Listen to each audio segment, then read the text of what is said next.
Assalamualaikum warahmatullahi wabarakatuh. Apa kabar anak-anak bapak semua? Mudah-mudahan pada hari ini diberikan kesehatan, diberikan nikmat ilmu, diberikan rezeki, diberikan kesembuhan bagi yang sakit, ya. Amin ya rabbal alamin. Salawat beriringan salam kita curahkan kepada Nabi besar kita Muhammad Sallallahu Alaihi Wasallam. Mudah-mudahan di akhirat nanti kita diberikan atau mendapat syafaat oleh beliau. Amin ya rabbal alamin. Pada hari ini anak-anak bapak semua, kita kembali ke pembelajaran Penjaskes kelas 5, yaitu masuk ke materi pembelajaran keempat, ya, yaitu apa? Tentang pencaksilat. Nah, di sini kita masuk ke dalam pencaksilat. Oke, anak-anak bapak semua, mudah-mudahan apa yang nanti bapak sampaikan bermanfaat untuk bapak, bermanfaat untuk anak-anak bapak semua, ya, dan bisa diamalkan dalam kehidupan sehari-hari dan bisa menjadi badan yang sehat, ya, jiwa dan raga yang sehat, ya. Oke, langsung saja. Yang pertama yaitu tentang pencaksilat. Nah, di sini ada beberapa materi, ya. Yang pertama pengertian seni bela diri pencaksilat, terus gerak dasar pencaksilat non lokomotor, dan ada gerak dasar pencaksilat lokomotor. Jadi ada 3 pembahasan. Nah, sekarang minggu ini kita bahas tentang pengertian seni bela diri pencaksilat dan gerak dasar pencaksilat non lokomotor. Nah, yang ketiganya untuk materi minggu depan yaitu gerak dasar pencaksilat lokomotor, ya.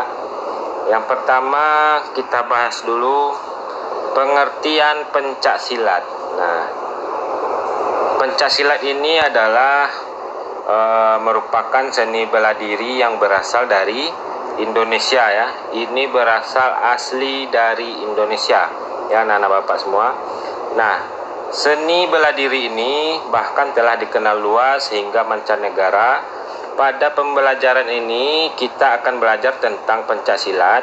Nah, jadi pencaksilat ini adalah budaya asli Indonesia yang harus kita kembangkan, ya, bagi anak-anak bapak yang penggemar silat atau yang sudah masuk ke perguruan pencaksilat. Mudah-mudahan bisa kalian kembangkan dan menjadi amal untuk kalian dan bisa diajarkan, ya, bagi orang yang tidak pandai pencaksilat dan menjadi amal untuk kalian, ya.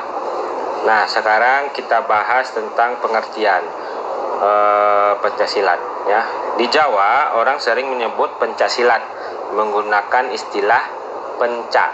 Nah, sedangkan di Sumatera dan di daerah-daerah lainnya menggunakan istilah silat, ya. Kalau di tempat bapak Sumatera itu disebut dengan silat. Nah, pencaksilat ini adalah bela diri yang terikat pada peraturan dan digunakan dalam belajar, latihan, pertunjukan maupun pertandingan. Nah, ini akan pencaksilat ini adalah terikat, ya. Dia terikat dengan peraturan. Nah, peraturan yang digunakan yaitu dalam belajar, ya. Dalam belajar dia ada peraturan, latihan pun ada aturannya. Terus ada pertunjukan ada aturannya, maupun pertandingan. Apalagi pertandingannya juga ada peraturannya. Nah, apa yang mengikat peraturannya kalau di Indonesia ini disebut dengan IPSI, yaitu Ikatan Pencaksilat Seluruh Indonesia. Nah, itu yang menaungi pencaksilat di Indonesia, ya. Nah, seni bela diri ini secara luas dikenal di Indonesia, Malaysia, Brunei Darussalam, Singapura, Filipina Selatan, dan Thailand Selatan. Nah, Pencak silat ini merupakan seni bela diri yang diwariskan secara temurun dari generasi ke generasi. Untuk mengetahui lebih lanjut, marilah anak-anak bapak kita semua mempelajari gerak dasar lokomotor dan lokomotor nanti untuk membentuk gerak dasar seni bela diri ya.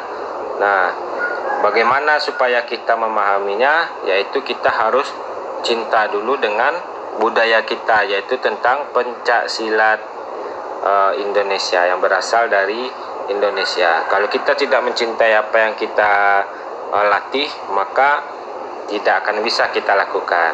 Yang pertama kita harus sukai dulu. Nah, pencak silat ini apa gunanya? Bisa guna untuk yang pertama kesehatan, bisa kebugaran, dan tujuannya untuk mempertahankan diri dari serangan musuh. Nah, jadi Allah juga menginginkan sangat sayang kepada hambanya yang kuat. Jadi kepada hambanya yang lemah Allah tidak suka ya, tidak sayang gitu. Jadi kita harus sehat. Nah, sehatnya maksudnya tidak malas-malas, suka tidur. Nah, itu tidak disenangi Allah nanti ya. Jadi Allah suka melihat orang yang sehat. Bagaimana supaya sehat? Kita melakukan kebugaran. Kalau budaya Indonesia melakukan kebugarannya adalah dengan cara melakukan pencak silat. Nah, itu pertama kita harus senangi dulu ya anak-anak bapak semua. Oke, selanjutnya kita masuk tentang gerak dasar pencak silat non lokomotor.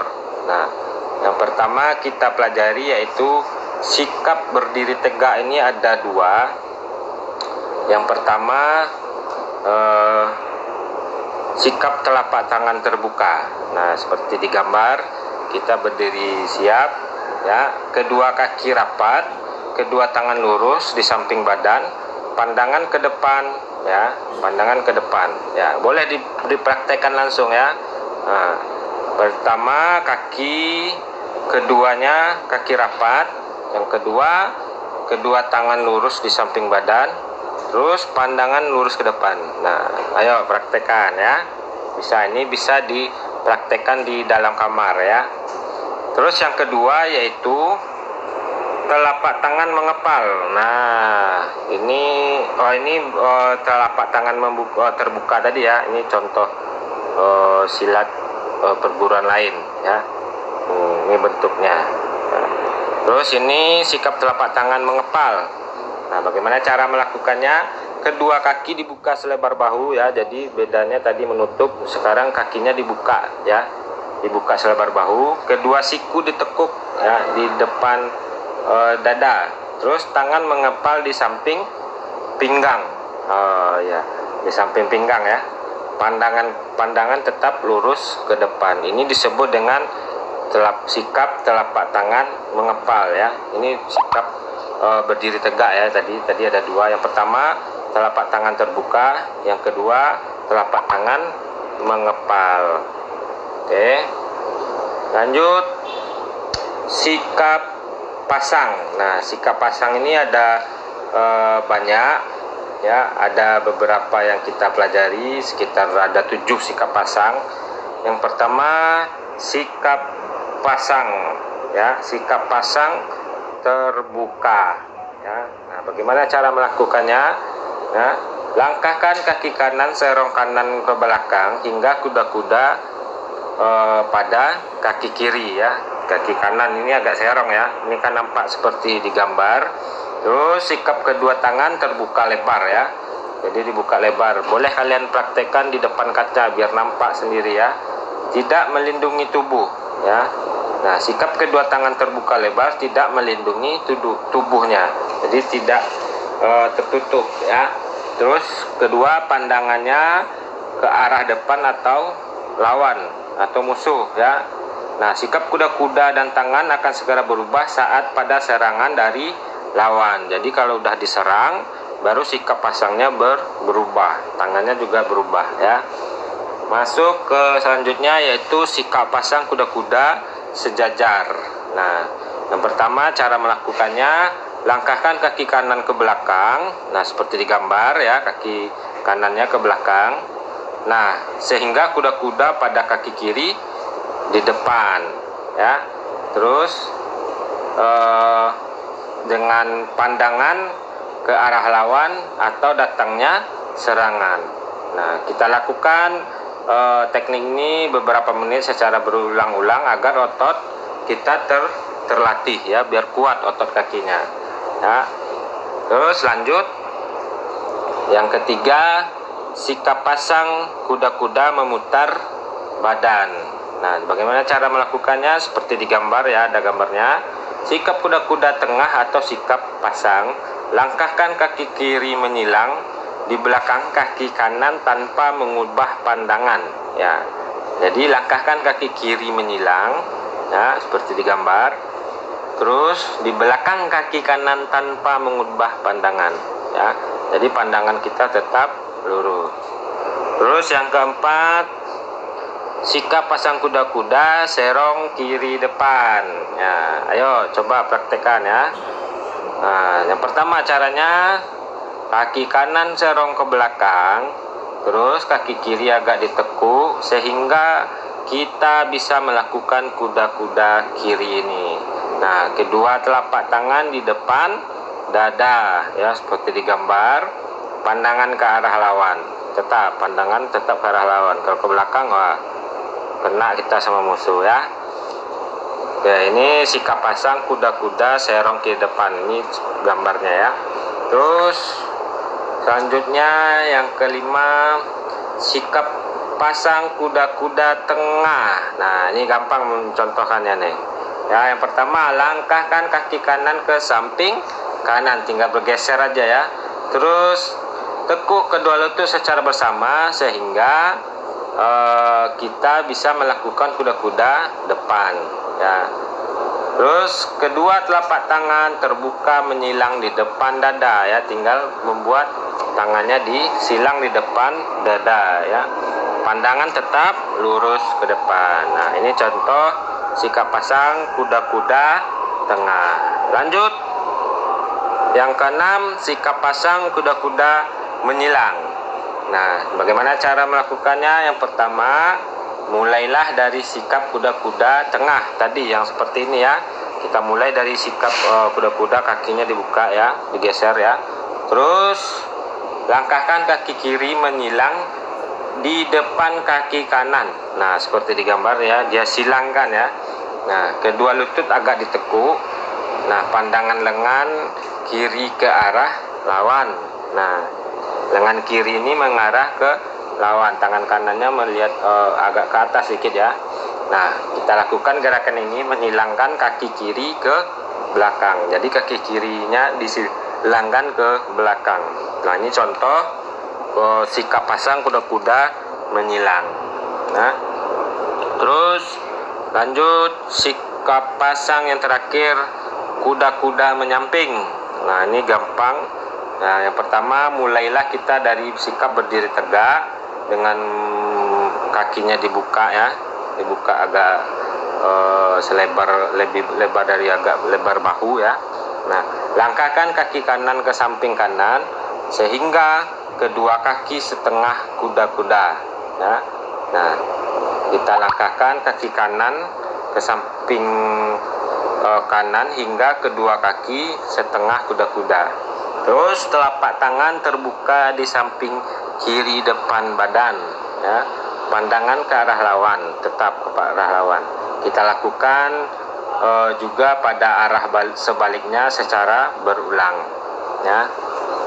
Arah ke sebaliknya ya, atau ke kanan ke kiri. Ini contohnya ya. Nah, ini bentuk sikap pasang kuda-kuda menyamping. Nah, ini yang terakhir, yaitu ini salah satu contoh gerakan yang udah profesional dan bisa melakukan gerakan menghindar, menangkis ya, terbang ya gitu ya.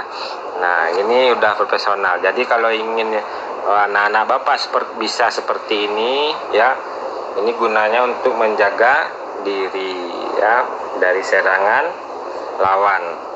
Ya, ini sampai di sini Bapak cukupkan dengan contoh gerak dasar pencaksilat non lokomotor ya. Jadi ada beberapa contoh sikap pencaksilat non lokomotor. Nah, minggu depan kita lanjut dengan gerak dasar lokomotornya lagi ya. Oke, mudah-mudahan bermanfaat untuk anak-anak Bapak semua. Bapak sudahi. Assalamualaikum warahmatullahi wabarakatuh.